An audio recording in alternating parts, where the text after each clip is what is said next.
ఒక వార్డుకు 45,000 జనాభా ఉంటే వార్డును సపరేట్ చేశారు. అంటే 90,000 జనాభా ఉంది కదా, ఒక పటాన్ చెరువు టౌన్లోనే 90,000 జనాభా ఉంది కాబట్టి వీటిని పటాన్ చెరువుగా ఒకటి, జేపీ కాలనీగా ఒకటి, రెండుగా విడదీసినామని చెప్పడం జరిగింది. సరే, 45,000 ఇది, 45,000 ఇది, 90,000 పక్కనే ఉన్నటువంటి ముత్తంగి కూడా 45,000, ఇంచుమించు 50,000 జనాభా పటాన్చెరు ప్రాంతంలో ఉంది. 45,000 జనాభా ప్రాతిపాదికన తెల్లాపూర్ను కూడా ఈ మధ్యలో కొత్తగా విభజించడం జరిగింది. 45,000 ఉన్న జనాభాల సర్కిల్ ఆఫీస్ ఉండాలన్నా, లేకపోతే 150,000 ఉన్న జనాభా దగ్గర సర్కిల్ ఆఫీస్ ఉండాలి. అది తెలుసుకోండి సార్, ఇది మాకు అన్యాయం జరుగుతుంది. పటాన్చెరు ప్రాంతం ఒక పారిశ్రామిక వాడ. ఇక్కడ అందరూ కార్మికులు ఎక్కువ శాతం జీవిస్తుంటారు. పేద ప్రజలు నిజంగా ఆర్థికంగా వెనుకబడిన వాళ్ళు ఉంటారు.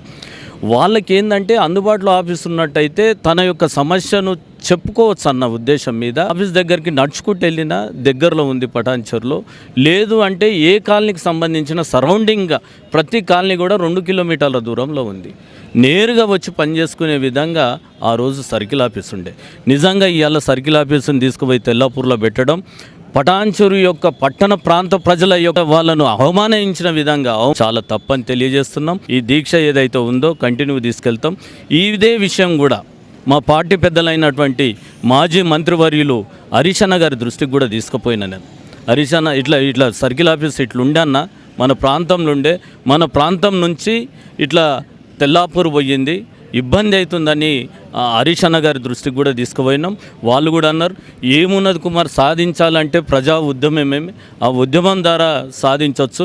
ప్రజలంతా ఏకమై ఉంటే ఖచ్చితంగా మీ పోయిన ఆఫీస్ కూడా ఖచ్చితంగా మళ్ళీ రిటర్న్ వస్తుందని హరీష్ అన్న గారు కూడా చెప్పడం జరిగింది.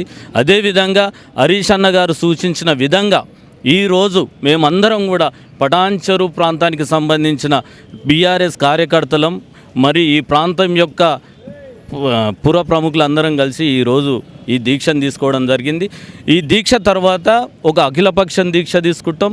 అదేవిధంగా పటాన్చెరు లోపల ఉన్నటువంటి కుల సంఘాలన్నిటిని కూడా ఏకం చేసి ప్రతి కుల సంఘాన్ని ఒకరోజు ఈ దీక్ష ప్రాంగణంలో దీక్ష ప్రారంభించాలని వాళ్ళని కూడా అడుగుతాం.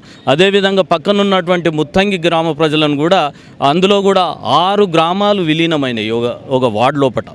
ఆ 6 గ్రామాలకు సంబంధించిన ప్రజలతోటి కూడా మాట్లాడి, మీరు కూడా వచ్చినట్టయితే ఈ దీక్షా కార్యక్రమం చేసినట్టయితే ప్రభుత్వం మొండి వైఖరి తగ్గి ప్రభుత్వాన్ని మెడలు వంచి మన యొక్క సర్కిల్ ఆఫీస్ను మళ్ళీ మనం తిరిగి తీసుకురావడానికి ఆస్కారం ఉంటుందని చెప్పి